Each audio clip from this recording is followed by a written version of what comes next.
And today, by the order of the Supreme Court, the Department of Correction carried out the death sentence of Harold Wayne Nichols by means of lethal injection here at the Riverbend Maximum Security Institution.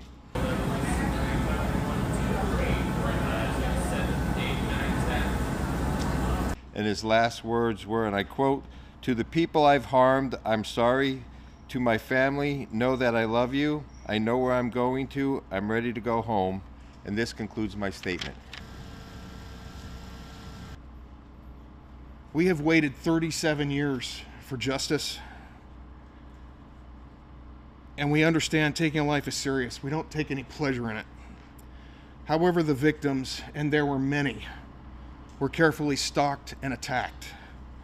The crimes, and there were many, were deliberate, violent, and horrific. Nichols was a violent perpetrator who hunted his victims, stalked them, and then attacked vulnerable women in the most sadistic ways. Our family was destroyed by evil that night in September 1988 when Karen was raped and violently beaten to death in her own bedroom, left to die alone, terribly injured, broken, bleeding, and terrified. Karen was 20. She had just finished Bible school and was attending Chattanooga State to become a paralegal.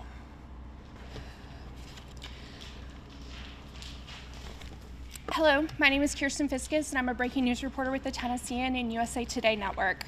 The pastor was nodding. The pastor had his hand on Nichols' shoulder, his left shoulder, and was standing behind him from our perspective. And they were nodding at each other, and they were sort of continued talking softly. I couldn't hear everything that they said, or I couldn't hear most of what they said, but I did hear the pastor say, "Go in peace, my friend. I love you."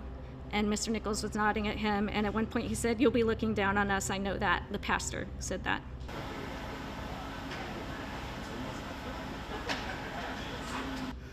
At 10:30:18, we could see Mr. Nichols take a very large breath, and you could see his torso rise up.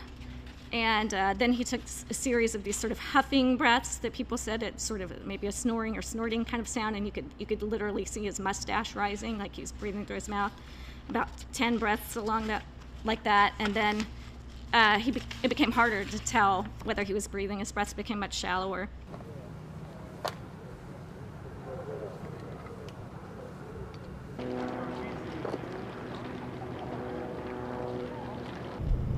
Start with your family, with your daughters and your sons. Tell them you love them when each day is done. Then go to your neighbor who once you did spite and seek forgiveness. Then make things right.